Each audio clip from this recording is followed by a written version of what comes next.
Good afternoon, student. Today we are going to take a lecture on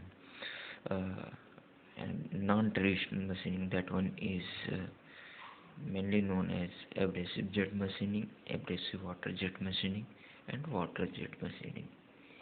In this video lecture, we are going to cover these three topics. First one, abrasive jet machining. What is abrasive jet machining?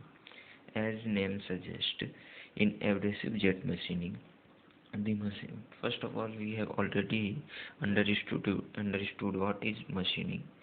Machining क्या होती है, पहले हम ये हमने समझ रखा है. Machining is the process of removal of excess material in the form of chip. Machining क्या है कि हम क्या करते हैं कि एक्सेस मटेरियल को हम रिमूव करते हैं और किसके फॉर्म में, इन द फॉर्म ऑफ चिप. अब एब्रेसिव जेट मशीनिंग क्या है कि यहाँ पे with the help of the abrasive particles, अगर हम एब्रेसिव पार्टिकल्स का यूज करके हम मशीनिंग करते हैं तो that process is known as abrasive jet machining. First of all understand what are the different arrangement made in abrasive jet machining. पहले हम इसको अंडरस्टैंड करते हैं कि एब्रेसिव जेट मशीनिंग में क्या अरेंजमेंट है.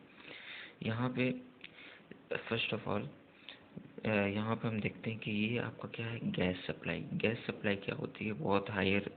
तो ये जो गैस सिलेंडर है ये बहुत हाई प्रेशर पे आपका क्या होता है, गैस स्टोर रहता है. कौन कौन सी गैसेस होती हैं, आइदर इसमें आपकी एयर होगा, नाइट्रोजन होगा या कार्बन डाइऑक्साइड होगा.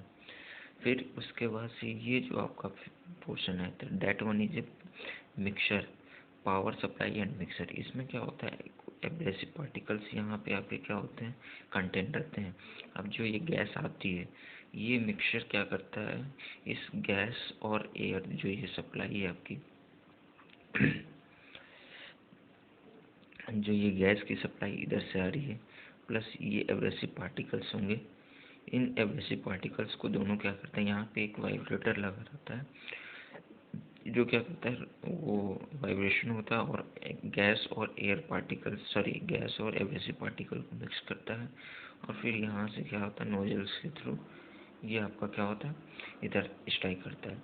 अब ये नोजल का मेन फंक्शन क्या होता है, नोजल क्या करता है, फैसिलिटेट करता है आपको इंटेंडेड पाथ या इंटेंडेड पॉइंट पे आपको स्ट्राइक करने के लिए. जैसे ही आपके नोजल स्ट्राइक करता है एब्रेसिव पार्टिकल्स, वहाँ से क्या होती है, एब्रेसिव पार्टिकल्स मशीनिंग स्टार्ट कर देती हैं और रिमूव करते हैं excess material in the form of chip. That is the arrangement made in the abrasive jet machining. Mainly in working principle in abrasive jet machining, the main the kinetic energy of the abrasive particles and air is converted into pressure energy. Here the kinetic energy of working principle में क्या हो जाएगा, kinetic energy किसकी, abrasive particles और air की convert होती है pressure energy में. And that pressure energy is use to remove the material. और यही प्रेशर एनर्जी आपकी क्या होती है, मटेरियल को रिमूव करती है. और ये जनरली आपका क्या होता है, एब्रेशन वियर या एट्रेशन वियर के थ्रू हम क्या करते हैं, मटेरियल को रिमूव करते हैं. ये आपका क्या होगा, that one is the abrasive jet machining. ये हमने डिस्कस कर लिया था. अब एडवांटेज की बात करते हैं इन एब्रेसिव जेट मशीनिंग. ये सरफेस फिनिश इसकी क्या होती है, बहुत हाई होती है, मतलब अच्छी होती है और डिपेंड करती है ग्रेन पार्टिकल, जो छोटे छोटे एब्रेसिव पार्टिकल्स होते हैं उसके साइज़ पे डिपेंड करेगी. जितने आपके स्मॉल होंगे ग्रेन साइज उतनी आपकी क्या होती है, सरफेस फिनिश आपकी अच्छी होगी. Depth damage is low. जो आपकी जो डैमेज होती है जैसे वो आपकी क्या होती है, लो होती है. इट प्रोवाइड्स कूल कटिंग, क्योंकि हम क्या करते हैं यहाँ पे जो कटिंग यूज़ कर रहे हैं उसमें एयर का यूज़ करते हैं और air as a cooling agent की तरह आपका काम कर सकता है. नेक्स्ट क्या आती, जो आपके वाइब्रेशन मशीन में जैसे लेथ मशीन हो गया उसमें होते हैं चैटर वगैरह, तो ये यहाँ पे उस तरह का vibration and chatter is not available in abrasive jet machining. Next, capital cost is very low. ये भी आपका बहुत बड़ा एडवांटेज है.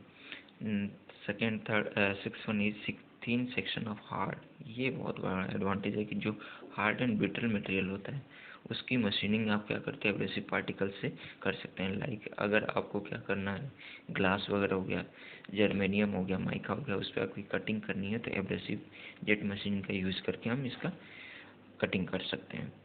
और ये आपका क्या होता है बहुत इंट्रिकेट शेप, मतलब कि कम्प्लेक्स शेप का यूज़ कर सकते हैं। इसका एग्जांपल ये है कि सपोज करिए नेम प्लेट, अगर ग्लास पे आपकी नेम प्लेट लगवानी है तो उस पे ग्लास जो कटिंग होती है वो एब्रेसिव जेट मशीनिंग के थ्रू हम कर सकते हैं। नाउ डिसएडवांटेज क्या होती है, जनरली इसमें जो मटेरियल रिमूवल रेट होता है वो आपका बहुत कम होता है। मटेरियल रिमूवल रेट मतलब कि mass of the material per unit of time, कितना मास आप रिमूव करते हो 1 मिनट या 1 सेकेंड के समय पे। तो ये इसकी मटेरियल रिमूवल रेट कम होती है, जिसकी वजह से इसकी फिनिशिंग मशीनिंग आपकी क्या होती है लिमिटेड होती है। इसमें क्या होता है जो एब्रेसिव पार्टिकल्स होते हैं वो क्या होता है वर्क पीस में क्या होता है हाई वेलोसिटी की वजह से वो क्या होता है चिपक जाते हैं, इम्बेड हो जाते हैं। तो वो भी एक आप तरह का एक डिसएडवांटेज है। Accuracy of the cutting is hampered by tapering of the hole. Generally क्या होता है अगर सपोज करिए आप कट करते हैं किसी वर्क पीस में तो इसमें टेपर टाइप का आपका एक सेक्शन प्रोड्यूस हो जाता है, ना कि आपका स्ट्रेट। तो ये एक तरह से एक बहुत बड़ा डिसएडवांटेज है। A dust collection system is after cutting the performance dust collection system is required। अगर आप डस्ट को कलेक्ट करने का सिस्टम नहीं करते हैं तो बहुत बड़ा एक पाइलअप हो जाएगा एब्रेसिव पार्टिकल्स का, और that will be very reduce the working और efficiency of the product. Nozzle की लाइफ जो होती है लिमिटेड होती है, क्योंकि एब्रेसिव पार्टिकल्स क्या होते हैं वो भी आपके क्या होता है हाई वेलोसिटी से नोजल से निकलते हैं, जिसकी वजह से आपके क्या होता है नोजल्स का टिप होता है वो क्या होता है धीरे धीरे वियर आउट हो जाता है। शॉर्ट स्टैंड ऑफ डिस्टेंस, और इसमें क्या होता है बहुत छोटे जैसे जो ये नोजल्स हो गया और ये वर्कपीस हो गया, तो जो ये डिस्टेंस होती है इसे हम कहते हैं स्टैंड ऑफ डिस्टेंस, और ये बहुत पास में होता है, बहुत कम होता है, 0.5 mm या 0.8 mm अप टू 1 mm के आसपास तक होता है, जिसकी वजह से जो आपकी नोजल्स लाइफ होती है वो डिस्ट्रॉय हो जाती है। ये आपका हमारा था एब्रेसिव जेट मशीनिंग का।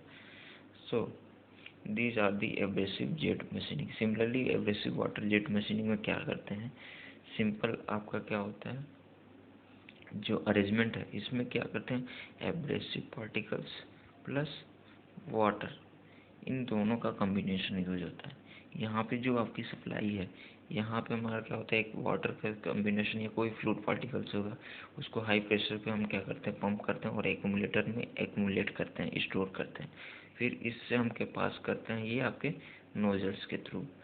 तो अरेंजमेंट इसमें केवल डिफरेंस क्या है, इसमें प्रीवियस वाले में हम क्या करते थे एयर एंड एब्रेसिव पार्टिकल्स का यूज़ करते थे, इसमें हम क्या कर रहे हैं वाटर एंड आपका क्या है एब्रेसिव पार्टिकल्स का यूज़ कर रहे हैं।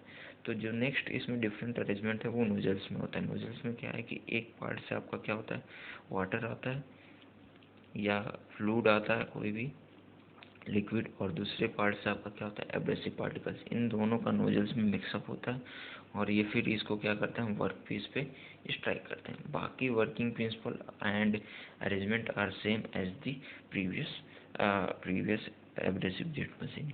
ये आपका जैसे यहाँ पे देखिए यहाँ पे क्या है इनलेट ऑफ वाटर का आपका एक आ रहा है हाई प्रेशर पे वाटर इनलेट आ रहा है, और इधर साइड से हम क्या कर रहे हैं एब्रेसिव पार्टिकल्स के फ्लो रेट को हम मेंटेन कर रहे हैं। फिर ये दोनों मिक्सअप हो जाते हैं और फिर हम क्या करते हैं इसको स्ट्राइक कराते हैं। तो these are the main working principle of the abrasive jet machining, water jet machining and water jet machining. इन वाटर जेट मशीनिंग में क्या होगा सिंपली जो आपका एब्रेसिव पार्टिकल्स है उसके फ्लो को हम क्या करते हैं बंद कर देते हैं और केवल वाटर का हम यूज़ करते हैं। ये आपका क्या हो जाएगा बंद हो जाएगा इसमें वाटर जेट मशीनिंग में। आई होप आपको ये समझ में आ गया होगा।